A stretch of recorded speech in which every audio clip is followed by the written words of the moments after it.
So welcome everybody to our third session of this year's Backyard Gardener. It is with great enthusiasm that I introduce our two hosts. So Haley Sater and Lynn Matava are our extension agents down in Wacomico County, and they're going to be co-teaching today about herbs and how to grow them and then how to use them as well. So without further ado, I will let you guys take it away. Okay, so I'm Lynn Matava, and I'm really excited to be here with everyone today. I am a family and consumer sciences educator, so I don't get to do a lot of things with the ag and the growing community, so it's exciting to be here with you guys. We're going to talk about herb your enthusiasm with some of the unique and wonderful herbs that we have available that you all are growing.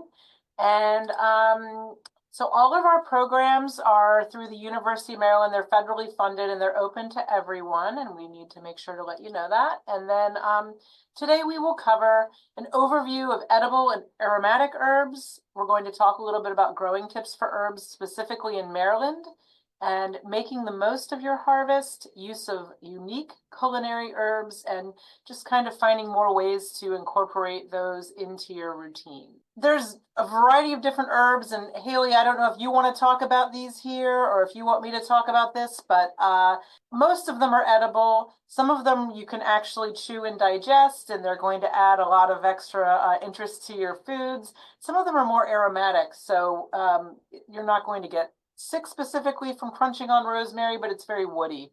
And some of the things such as savory and thyme, and we might use those to kind of add flavor to our food or more aromatics, but we aren't usually adding those in as something that's a digestive component.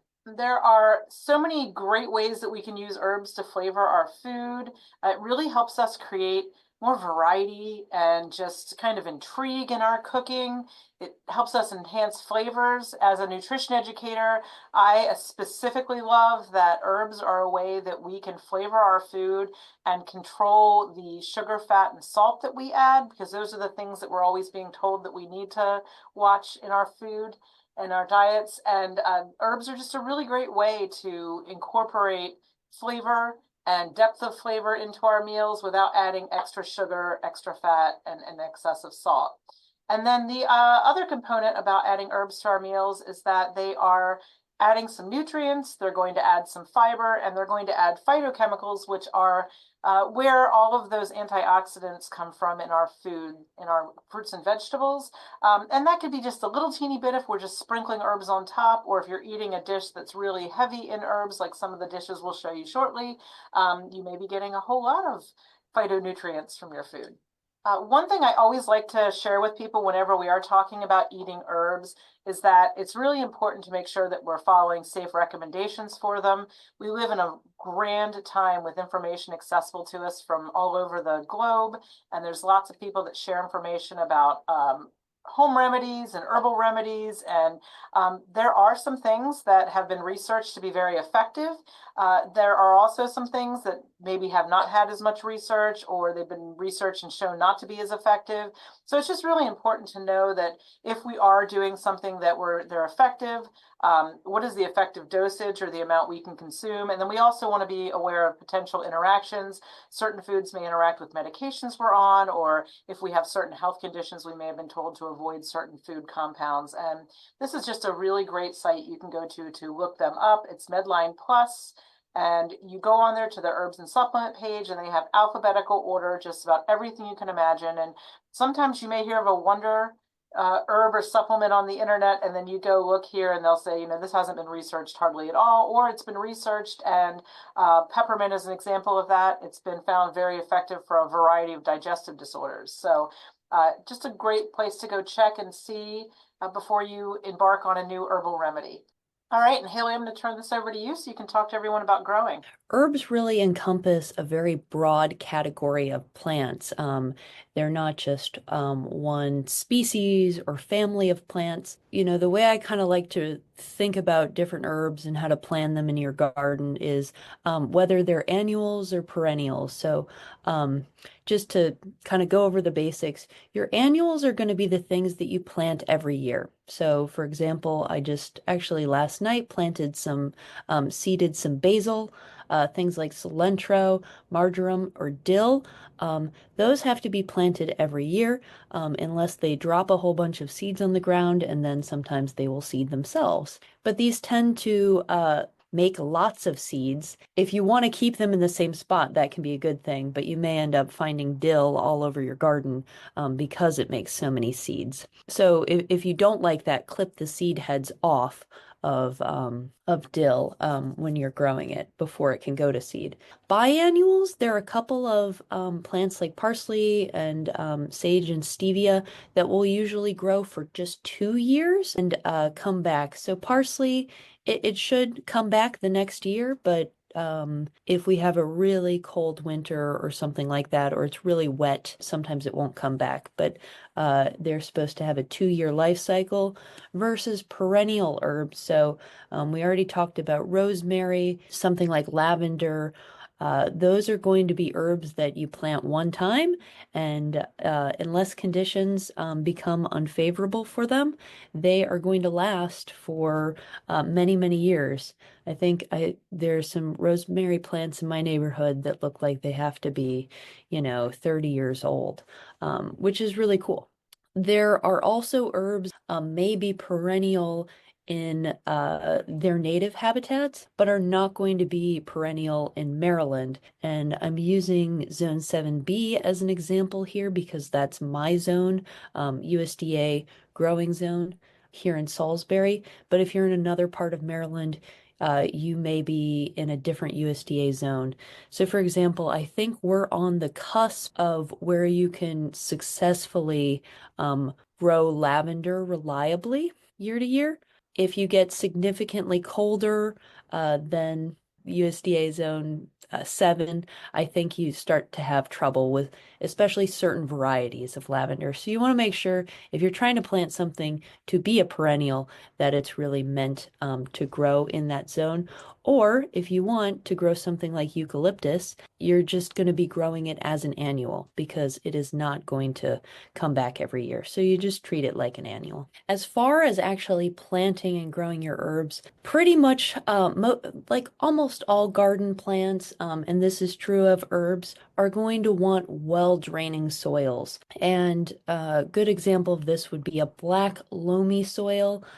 Sometimes if you're going to be planting in a pot, I would recommend you just use a potting mix. But if you're going to be planting in the ground, you want to make sure that that is a soil that's going to be able to hold nutrients. And usually a dark color is indicative of a loam soil, which is actually a mix of different clay, silt, and loam, which are kind of the texture of soils. So if you have the exception to this rule of loamy soils is really Mediterranean plants. I think the best example is lavender. So if you try to grow lavender in a soil or a media that's composed of mostly, say, peat moss or something with a really high water holding capacity, then sometimes when we get a large precipitation event, so a lot of rain, you can easily kill that lavender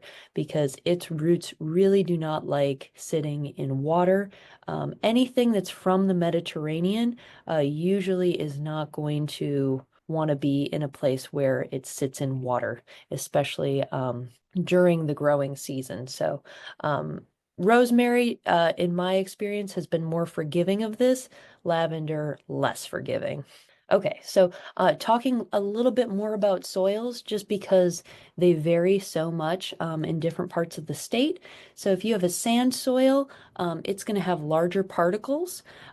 So that allows the soil to drain better. So here in Salisbury, where I'm at, I have very sandy soils in my yard. So I usually add some organic matter to those soils to make them a little bit loamier and help them hold on to nutrients better. Yeah, loams are better at holding on to nutrients.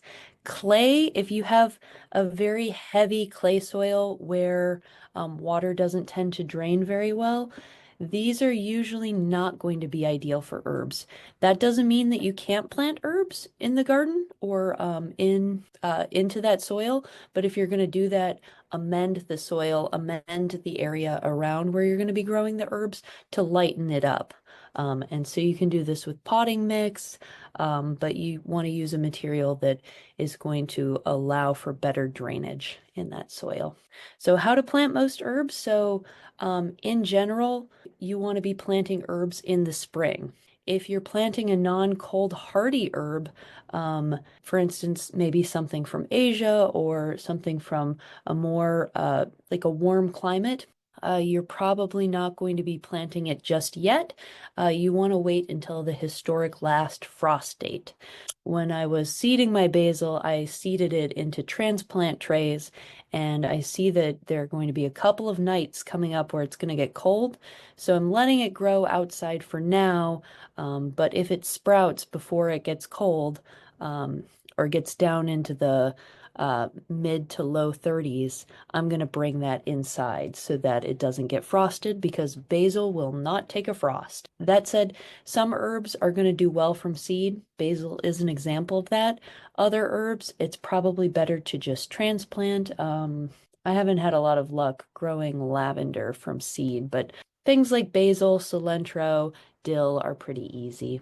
So now we're going to talk a little bit about some of the uses that we have. And there's so many great uses for herbs. I feel like they're one of those things that really turn an ordinary meal into something extraordinary. And then there's all sorts of other things we can do that are even outside of eating them. I noticed in the chat before, people were talking about making teas with herbs. And that is certainly one of my favorite things to do. This one is chamomile tea, and it's probably one of my favorite things about summer because if you've ever had the pouches of the dried tea, they're okay. But when they're fresh, it has like an appley flavor to them. It's very bright. I threw a mint leaf in at the end, and it's just a really enjoyable cup of tea to sit and drink. And it's just kind of one of those things that just feels very organic, like, you know, digging in the dirt on a warm day and having the bees buzz around you, and just really fun thing that you can do with it. So Emily, if your chamomile plants work out, I want some.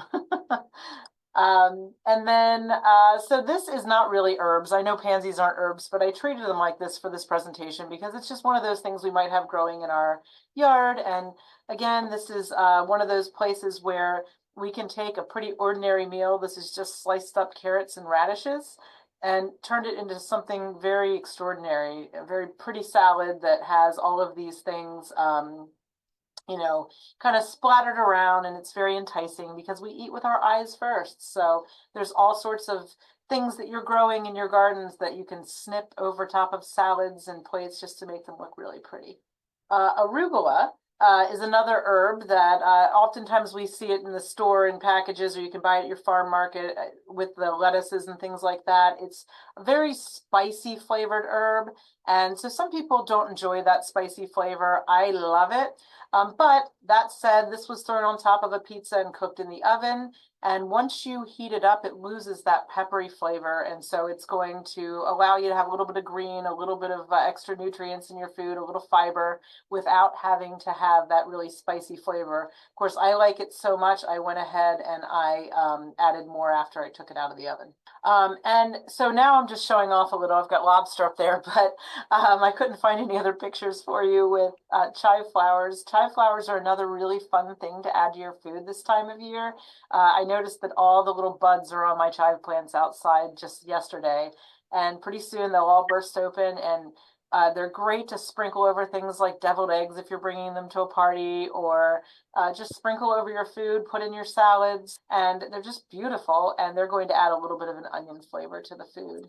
This is an example of something that's just really quick and easy to do. Everything doesn't have to be so fancy. So this was a recipe that I pulled off of the New York Times cooking page 2 days ago. It was our dinner on Sunday night, and it was an asparagus and orzo salad. And what I really liked about it, besides the fact that it had a ton of asparagus in it, so it was just really rich in vegetables, is that it suggested the use of mint. And I kind of think mint and mint and basil can be interchanged for and give you a whole new dish. So I could have thrown basil in there and it would have had a great flavor, but mint just gave it something that made it taste bright and like spring, which is I think, for me personally, this time of year, I start getting really excited about food. Everything's starting to come back into bloom, and we're about to have a lot of more fresh food after a long winter of not having so many bright flavors and colors. You saw that, and now you've got the watermelon with feta and the smoothie. So it's not nothing terribly exciting, but it still is just I love just the extra there's like an extra bite or crispness that you get when you add herbs to things. So watermelon is just so delicious on its own, and then playing with the salt a little by adding the cheese and then adding in some basil, and it just really gives it something special. Okay, so I talked at the very beginning about the phytonutrients in food and how these are the things that we really want to get a lot of these in our diet because they're going to help us fight inflammation, they're going to help us fight chronic disease, and in the end, that's going to help us increase our longevity.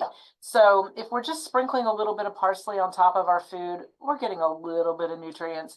But there's some recipes out there, such as tabbouleh, and it's a Lebanese or Syrian dish, and so it can be spelled either way. And when it's made in the traditional Middle Eastern way, it's going to have mostly parsley and a little bit of bulgur wheat mixed in, and it's got great flavors. Lemon, some mint is in there, and it's just really, again, one of those things that you eat and you feel like you're eating something that's just such a bite of nature. It's such a fun thing to eat. And you could use curly parsley or flat parsley. I think the flat parsley is probably a little bit stronger and more aromatic. And the curly parsley might be slightly less so, and that could just be a personal preference. Really, I don't think there's a ton of difference. One is easier to chop than the other, but you could use either in this. Okay, so watercress is something that I don't see a lot in American cooking, but it's very common. We have a lot of Caribbean markets here on the shore, so a lot of our Caribbean markets will have it, and it's used a lot in different soups and stews and dishes. You can just eat it as salad. It's a lot like the arugula, maybe a little brighter, but it's got that kind of zing to it when you eat it. There's a lot of Mediterranean dishes that have the watercress in it. There's a very famous British soup with it in there. If you're interested in making some sort of new thing out of the watercress. And then there's I remember there being a soup that I had years ago that was a Canary Island staple, and that had watercress in it. So I think a lot of times when we're cooking with foods such as the herbs out of our garden, if you're growing these or if you happen to see them in the store and you want to try them, just looking up recipes from around the world and getting some things to get excited about trying a new dish. For me, that's the kind of thing that keeps me excited about eating healthy. And that was some octopus there for the adventurous. This is oregano, and oregano, Haley was mentioning in the beginning about having herbs that you plant, and if, as long as the conditions are right, they're going to stay around a long time. I planted oregano in 2 pots in my yard when I moved in 2003. And it's still there. It's all over my yard actually, but I kind of use it in my yard as weed control. So I put it in my herb gardens and some of my beds that I have random other edible plants in, and it just spreads out and it keeps the weeds down. And then there's year round I have oregano because the leaves fall over it and I can usually dig down and find some. Marjoram is another close relative of this that it's slightly milder, but I really feel like they're both underused culinary herbs. I see dried oregano and dried marjoram in a lot of recipes for things such as sausage. I think oregano, you can use it in large quantities because it's become so mild when you cook with it, and you can use it in a lot of Greek recipes, Mediterranean recipes. This recipe on the right, which might not be the most appetizing, but it's a recipe near and dear to my heart. It's my great grandma Jenny's stuffed pepper recipe, which is literally nothing more than crusty bread ripped up like stuffing, and you grind up or puree fresh summer tomatoes with oregano, salt and pepper, stuff it in, drizzle it in olive oil, and bake it. And it's something in our family that we always make it every summer. Various relatives from all over the family do. We always share our photos of it because it reminds us all of like summer and being kids, and of this great lady that used to make these. And it's just, something that is a great way to use that oregano up. But there's so many other things. Oregano is great with clams also. If you're looking to add something cool to your shellfish, a little bit of oregano in the butter or the olive oil that you're going to be sauteing them in or drizzling over it, really tasty. Another really fun use of herbs is just to make homemade salad dressings. Those salad dressings from the grocery store usually have an ingredient list that's about a mile long. They have lots of added sugars. And again, I said we could use the herbs to kind of control what we're adding into our food. I'm willing to have the olive oil because it tastes delicious and it's good for me. But if I'm going to eat sugar, I want my sugar to be in a dessert. I don't want to waste it in dressing, or I might put a little bit of honey in there or something, or a little pinch of sugar, but I don't need tons of added sugar. And you can really control all of that when you're making it at home. So I've got 3 different varieties here of dressing. One looks like a red wine vinegar dressing. There's one that's more of a whipped olive oil or mayonnaise base, and then there's one that's a vinaigrette.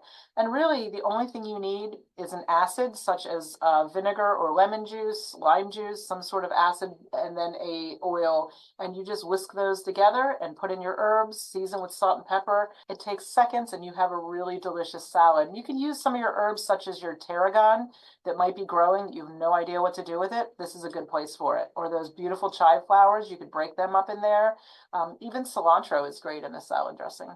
This one is another one of those that reminds me of being a little kid growing up in an Italian family. So sage, oftentimes we think of as something that we put in our stuffing at the holidays, or people use it for breakfast sausage recipes, but it makes a great garnish. And if you put just a little bit of oil in the bottom of a pan, I'm not talking about deep frying, just a very thin layer, and you drop sage leaves in one at a time, they fry up crisp in about 3 seconds. It's a very quick thing. So as soon as you drop one in and then drop a second, you pick the first one out. And they're very crisp. You could top them on top of a dish you're making. You could just put them on a plate with a little bit of salt or Parmesan cheese. And it's like the fun thing I remember stealing from one of my great aunts when I was a little kid that she would cook. I just kind of take them off the plate because they were so tasty. Pesto and chimichurri is another wonderful thing that you can not only use to make your herbs, to make a dish out of your herbs, but this is a great way to preserve them. So pesto is a basil-based sauce that's it came from Italy originally, and the ingredients are basil, olive oil. There's usually some parsley or spinach in there, maybe some pine nuts or walnuts, and garlic and Parmesan cheese. So if you want to make this and then freeze it, as I've done here in these little silicone cups, I would just omit the cheese. You could always add that to your dish later, but that'll keep it longer in your freezer. And those little frozen discs of basil, I am just about at the end of mine from last fall. And we use them all winter long. They grate perfectly on a cheese grater or microplaner on top of fresh pizza or pasta. And then it tastes just like you have fresh basil right there in front of you that you didn't grow. And you get to save all of that basil from last year. So it's a really great way to do it. I think it's even better than trying to can it because it really protects all that flavor. And you can do the same thing with chimichurri. Chimichurri is usually a sauce that's made, it's more Argentinian. It's usually made with parsley. You might have some cilantro in there, no cheese, lots of garlic. But that's another one that you could use. And those are usually served with meat. But either way, you could grind those up and in a food processor and add your oil in and freeze them. And you're going to have some sort of fresh additive that would be great to drop into soups, sprinkle over salads, defrost and have over meats. It's just really very, very versatile and a great way to save that harvest. Rosemary. So Emily mentioned at the beginning that she doesn't know what to do with her rosemary, and I've got a few great ideas for her. One here is the beautiful focaccia. I believe that's what it is that Haley made. And it's gorgeous and it makes me very hungry. And on the right-hand side, these are some nuts that I made at Christmas time. That's my kind of don't show up empty-handed trick. I threw nuts with a little bit of orange zest and some rosemary on a pan and roasted them for about half hour at a pretty low temperature and stirred them a few times. They didn't have fresh rosemary to gift them because you don't want that water in there to go bad. Anytime we have extra water in our food, that is going to increase the amount of bacterial growth and things like that. But I had to put it in for the photo so people knew what was in it. But they were very tasty, and it was just another fun way to use the rosemary up. And by the way, my rosemary plants are probably about 11 years old, and they're so high that the fire department left me a note last year telling me to cut them down so they can see the number on my mailbox. So they're very great the way they grow here. Another very fun use of rosemary is you soak them in water. You soak those stems in water so that they don't catch fire on the grill, and then you spear your raw shrimp with them. And you can put 2 or 3 on a single spear, throw them on the grill. It's going to give them a really fun flavor and just a little handle and just something pretty on a plate. And it's just a different way than, just serving, say, steamed shrimp or some other shrimp dish. And then on the right, I just wanted this little guy to wink at you here, but that's just a whole bunch of herbs from my garden with vegetable scraps and a fish head that was thrown into a pot, and I made a fish stock. So just keep that in mind, that you can always, and you don't need the fish head, you could just throw vegetable scraps and herbs into a pot and simmer it for, about 45 minutes or so, and you're going to have a really delicious base for making soups or other dishes that call for something with flavor. On the left here, I have these were roasted leftover bones and from probably a turkey or chicken carcass, and some onions. And I roast them in the oven high at about probably 375, 400 degrees until everything's brown and delicious. And then I put a little bit of liquid in there to deglaze the pan. And then just deglazing means get all those kind of sticky bits out to get that flavor. And then all of that goes into a stock pot with water and a bunch of herbs or a bouquet garni. And there I think I have, it looks like, some parsley and some rosemary and maybe some marjoram and sage. And that just all goes into that pot and cooks. And so there's 2 different stocks you can see above in the photo. One on the left is one where I roasted the bones first, and that makes a really deep, rich broth. And then the other one is one where I just boiled the bones without roasting, and that just makes a regular, as you would expect if you buy it from the cartons from the store, chicken broth. Nothing wrong with either. They're both delicious and will be a great base for any soup or meal, or I even know people that like to drink bone broth. On the right, this is some savory that's currently, that's about what's left of it, and that's why I had to gather it together in my hand in my garden. But savory, there's 2 types of it, and Haley, you can correct me if I'm wrong, but I believe summer savory is an annual, and winter savory, which this is a perennial. And so this one overwintered. And savory has a kind of thyme-like flavor. The winter savory is much more intense, and a little bit goes a very long way. But it's another thing that you can just have out there that would be great if you're roasting something, if you're making stews. Anytime I roast anything in the oven, which I did not share any photos of that today, but if I'm just roasting beets in the oven or roasting vegetables, I always go grab a handful of herbs and just kind of sprinkle them over the top before I put it in, because it's just going to add depth of flavor to our meal. So I showed the tea at the beginning, and now we have this kind of array of things you can do with herbs that are going to flavor your food. And I realize the picture at the top is not the most appetizing. I promise you all those things taste good, and probably if I went back, I would have done things to make the pictures prettier. But peach and rosemary water is one of my favorite summertime beverages. It's so easy to make if you're having people over. It's easy to add other things to it if you're trying to make it more of a relaxing drink for adults versus something that's safe for kids. And it just has a really great flavor. And you just stick a sprig of rosemary and some sliced up fresh summer peaches and let it steep about anywhere from 10 to 24 hours, and it's going to have an amazing flavor. Another great one is this lemongrass tea. Anybody who's ever planted lemongrass knows you get a plant that's as tall as you are by the end of summer, and a lot of times people don't know what to do with it. And there's a Caribbean lemongrass tea where basically you just boil the leaves until you get this strong flavor. It might be prettier to put some fresh leaves in after so they don't look all brown and yucky in the picture, but really delicious, and just something that is going to hydrate us and encourage us to drink more water, which might be helpful especially for people that aren't into drinking water.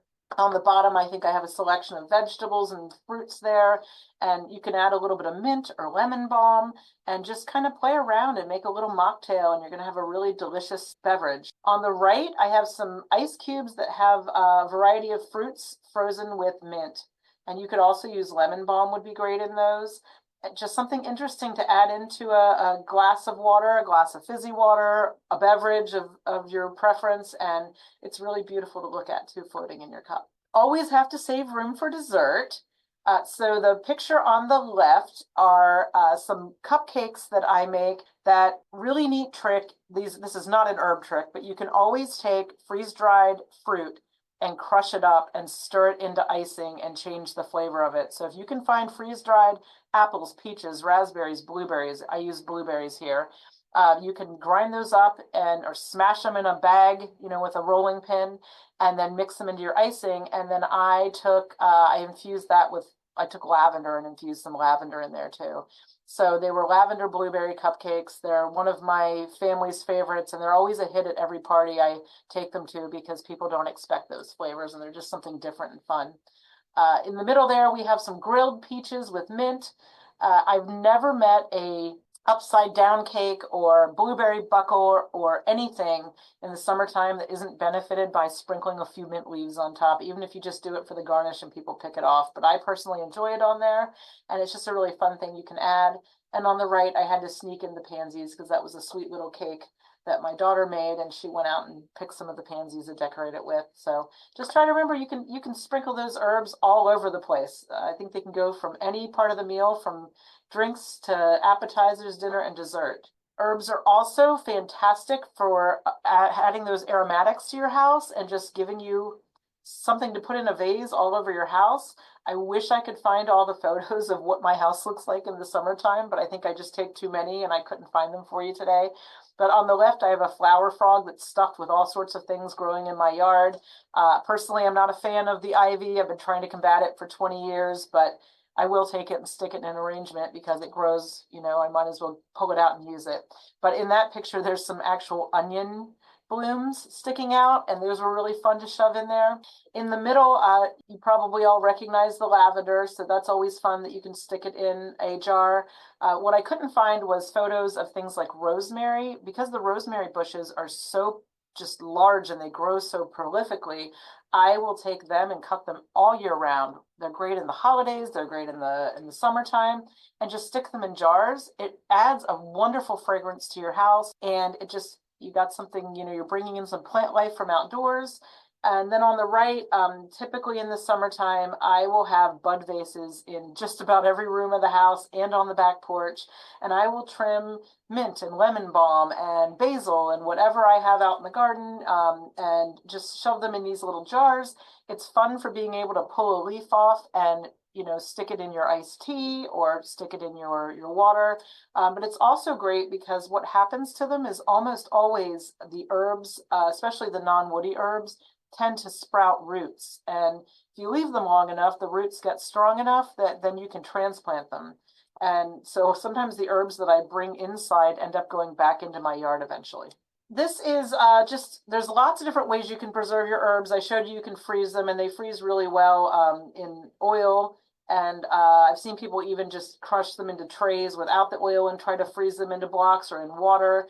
This is a way that we show master gardeners here at the university that you can dry them. And actually, there's some of my little bud vases you might see around my house in the summertime. But you just take a brown paper bag and poke a few holes in it. You're going to tie up whatever herbs you want to dry, and then you put them in there. And depending on the herb, whether it's a really woody herb with a lot of meat to it, or if it's something that's dries very easily like parsley, it just takes a short amount of time, or it may take a couple months until everything's ready to pull it off. But you can just hang these somewhere, and the bag kind of keeps the leaves from falling down. It keeps contaminants out, and it's just a safe way if you want to dry them at home and have some to store over winter. Another very fun thing that I love to do, and maybe this is just because I really don't like waste, but those little white plugs at the bottom of green onions, I don't think I've ever thrown one of those out. So if you ever come to my house, you're going to wonder why there's onions growing in every possible container, but I just take that plug, I shove my finger in, make a hole, I stick the plug in it, and this time next week, if you do it today, you'll have probably a 6 to 8 inch green onion that's grown back. And the ones that are in the picture on the right are in between a row that's from the winter. I threw these in the middle of the winter time. I have beans that grow on either side on those trellises in the summertime. And I just threw those in because I thought, why not? I don't want to waste these. And sometime probably between January and early February, I threw them in the ground, and they really started coming in strong in the last couple weeks. So it's just a great way to reuse your food and have green onions all the time. So I don't buy them very often because when I do, they go in the ground and then they grow for a long time. Oh, and I should have said, as you can see, some of the pieces there on the middle picture, they're cut. I will just go out, cut them, use them. They grow back. They're really great that way. And we're coming to the end here. Nasturtium is another fun thing I love to shove into pots because it just kind of flows down all billowy around, and you can have it just kind of take in any pot you're planting with just about anything else. I think I have there's also some lemon balm or lemongrass that's growing there. But the nasturtium, it's got a really great bite to it if you like that arugula or the watercress flavor. The flowers are also beautiful and edible. And you see this beautiful salad Haley's got here with all the beautiful nasturtium flowers in it. And you could use those on top of a dessert as well. They might not taste as good, but they're not going to cause any, with the dessert, I mean, but they're not going to cause any harm by adding them because it's just a really pretty thing to add. And we've got some resources here for you. Haley, did you want to talk about these at all, especially since you might know more about the Maryland Home and Garden Information Center? There are so many different resources on herbs. I know that Rachel Rhodes is on this session, and I got this book recommendation from her. The Big Book of Herbs is a very comprehensive book where you can look up almost any herb and what it's used for, how to grow it. But there are tons of books at the library. That said, we have a whole herb section on our Home and Garden Information Center, University of Maryland page. And if you ever have a garden question or a problem, you can always go on to our website.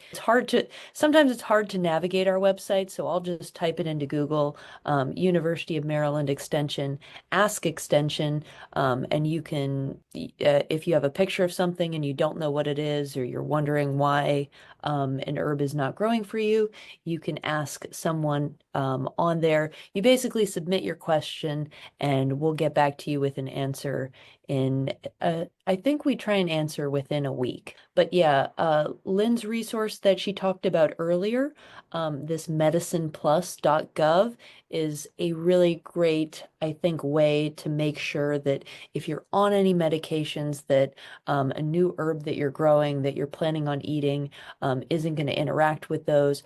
Or you can look up what studies have been done that corroborate some of the claims that people make about herbs working different kinds of miracles, right? And then, yeah, I think there are I have so many herb books at home too. For some reason, those are the books that I seem to find more often than vegetable books. That's very fun. And you can get a lot of herb cookbooks as well.